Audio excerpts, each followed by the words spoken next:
Halo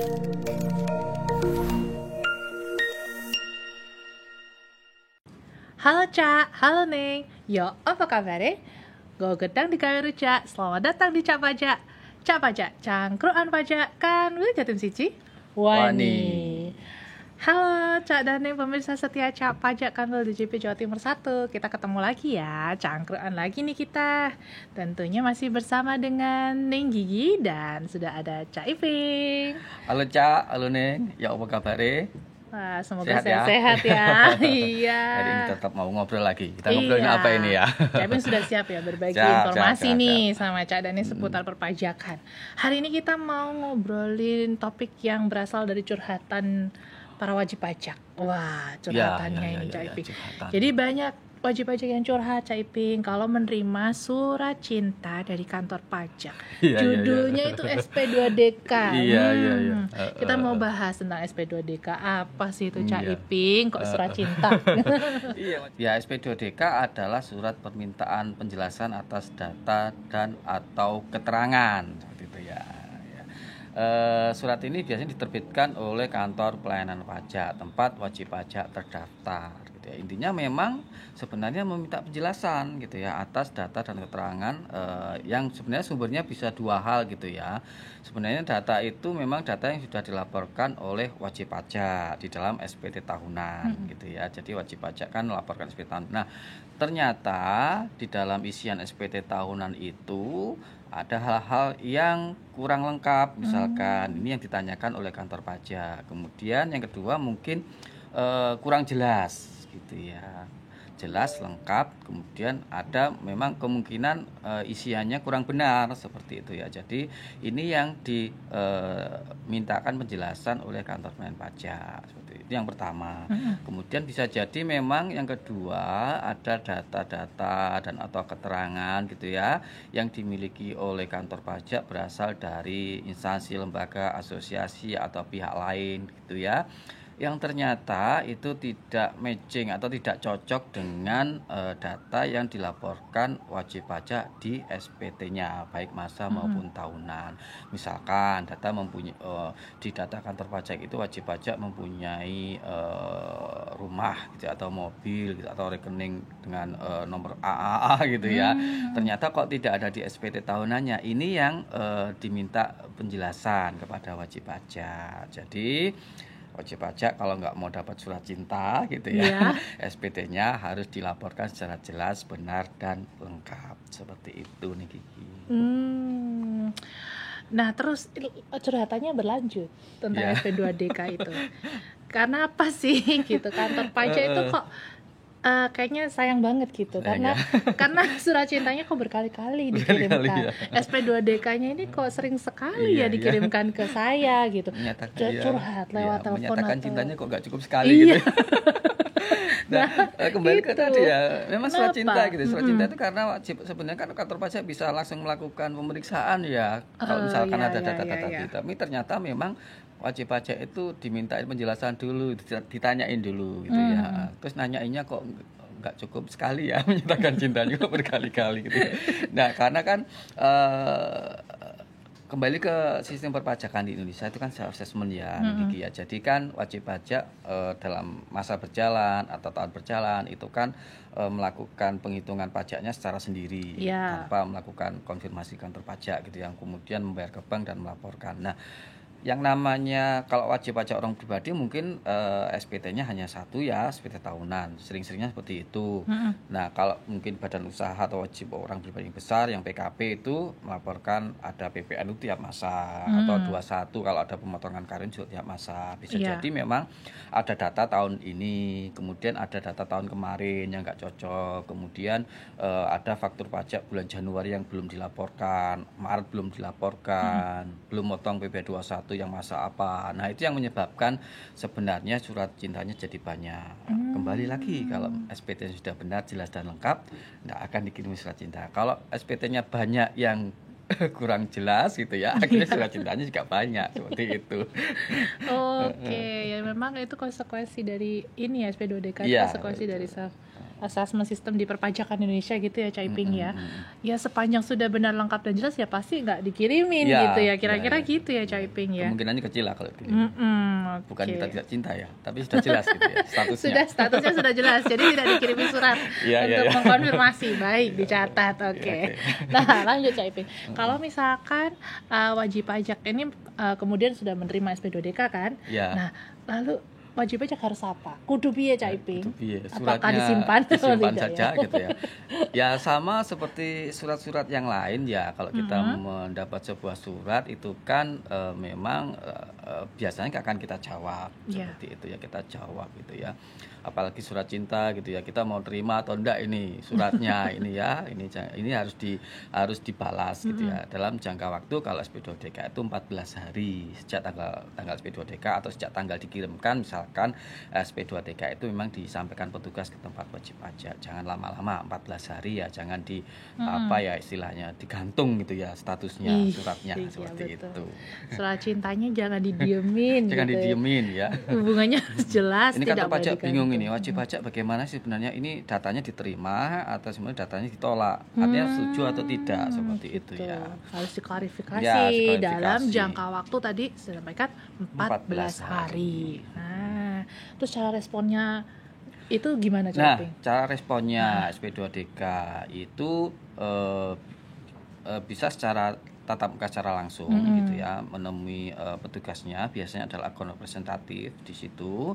Kemudian secara langsung akhirnya datang ke kantor pajak atau ya? Kemarin seperti waktu pandemi, atau sebenarnya masih berlaku juga sih melalui media audio visual gitu ya, selama itu sarananya memenuhi gitu ya, sarannya ada gitu ya.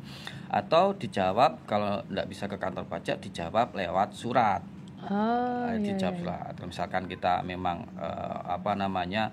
ternyata datanya itu seperti ini loh, silahkan jawab lewat surat. Misalkan datanya menjelaskan datanya saya jelaskan seperti ini gitu, seperti ini, boleh saya surat. Atau lewat surat itu pun bisa sebenarnya berupa penyampaian atau pembetulan SPT. Itu sudah dianggap sebagai respon tertulis. Misalkan di SP2DK-nya menyampaikan ada penghasilan yang belum dilaporkan, indikasinya 100 juta seperti itu ya. Wajib pajak kan ya sudah, ternyata betul ya, belum tak laporkan. Nah, silakan gitu ya, silakan langsung melakukan pembetulan SPT tahunan lah, kita anggap seperti itu. Atau misalkan SP2DK-nya belum melaporkan SPT tahun 2022 misalkan, wajib pajak merasa iya betul saya belum lapor, silakan lapor. Itu pun sudah dianggap sebagai respon tertulis ya. Nah, tapi memang kalau secara pribadi gitu ya, Ning Kiki ya, memang lebih baik menghubungi kantor pelayanan pajak terlebih dahulu gitu ya baik tadi ya tatap muka maupun sarana lain. Karena kadang-kadang kita itu takutnya kita sudah membetulkan, ternyata maksud suratnya itu tidak hanya membetulkan di sini, di sini juga dibetulkan. Jadi nanti takutnya 2 kali kerja seperti itu aja sih.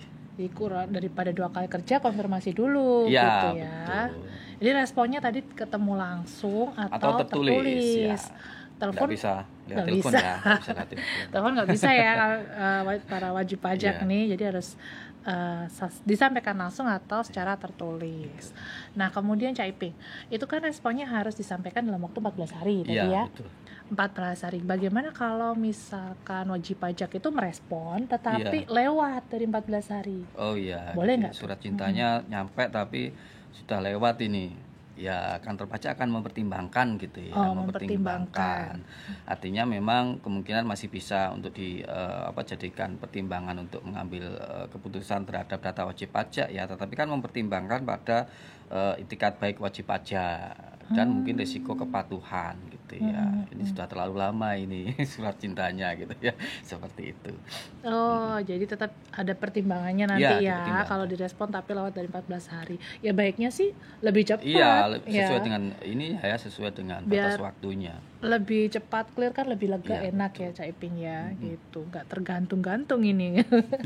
Nah, kalau misalkan nggak direspon SP2DK-nya, apa yang akan terjadi? Diperiksa langsung ya. Gimana nih? Ya, artinya bisa diperiksa langsung bisa, tetapi kantor pajak biasanya akan tetap melakukan tindakan-tindakan persuasif terlebih dahulu. kantor pajak nanti dapat melakukan kunjungan sebenarnya, kunjungan visit bisa gitu ya. kunjungan. Ini dalam rangka memastikan bahwa suratnya sudah diterima wajib pajak seperti itu. Jadi bisa melakukan kunjungan ke tempat terdaftar wajib pajak, tempat kedudukan wajib pajak, tempat usaha wajib pajak, atau tempat-tempat yang berkaitan dengan wajib pajak seperti itu. Usahanya di KTP-nya di sini, usahanya di Pasar Atom misalkan, kita bisa berkunjung Pasar Atom. Nah, itu jadi dapat artinya memang masih ada usaha dari wajib pajak untuk memastikan bahwa suratnya sampai gitu ya. Nah, mungkin jadi catatan kita bersama ya Nenggiginya, bukan untuk keperluan pajak saja. Banyak oknum-oknum di luar sana yang mungkin mengaku-ngaku gitu seperti itu. Jadi mungkin kita harus selalu hati-hati gitu ya, memastikan bahwa petugas yang datang ke tempat kita itu memang betul-betul petugas pajak yang berwenang gitu ya. Petugas pajak biasanya akan membawa name tag gitu ya, name tag, kemudian membawa surat tugas dan dokumen-dokumen yang berkaitan dengan alasan kedatangannya seperti itu ya. Betul banget, Cak Iping, ini lagi marak soal seperti itu gitu. Kita sebagai wajib pajak harus hati-hati juga. Dicek lagi kelengkapan pegawai pajak yang datang. Apalagi kan ini kaitannya sama nominal ini kurang bayar, misalkan bisa jadi ya Cak Iping ya, kurang bayar sekiannya. Jadi harus dipastikan lagi pegawai yang datang itu memang yang berwenang. Ada tadi kartu name tag gitu ya. Name tag kita sekarang nggak pakai ini ya, barcode aja di belakang ya. Silakan kawan pajak scan barcode di situ. Udah jelas tuh. Udah sebenarnya sulit dipastikan, dipalsukan ya. Palsukan itu sulit gitu. Kemudian ada surat tugas juga. Ya, ada surat tugas. Ya, harus dipastikan dulu lah kebenarannya. Oke. Nah, jadi kalau misalkan tadi tidak respon, nanti bisa datang visit gitu ya, shoppingnya.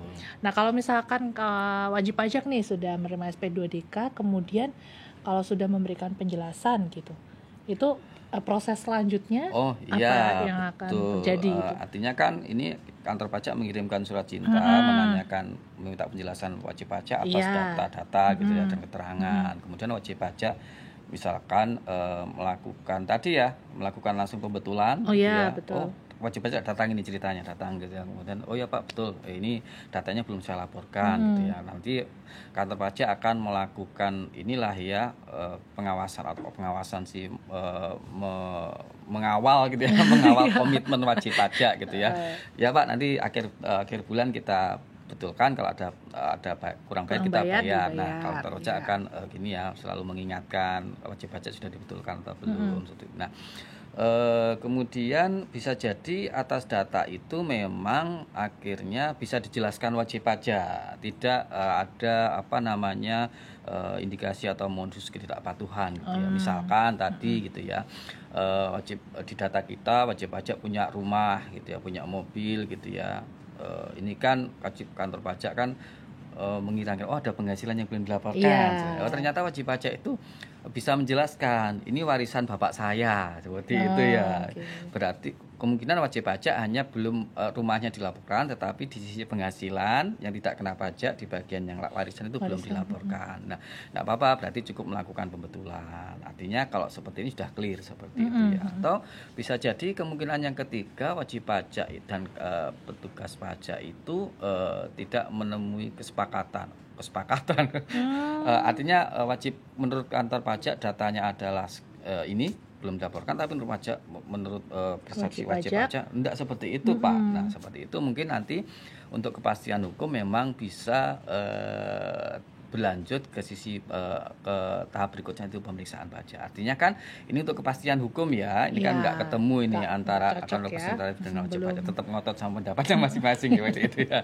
Nah ini untuk kepastian hukum memang akan terbit pemeriksaan untuk diterbitkan kepastian hukumnya seperti itu. Jadi itu ya tahap-tahap setelah SP2DK sudah mendapatkan penjelasan dari wajib pajak. Kira-kira itu nih tergantung responnya tadi ya.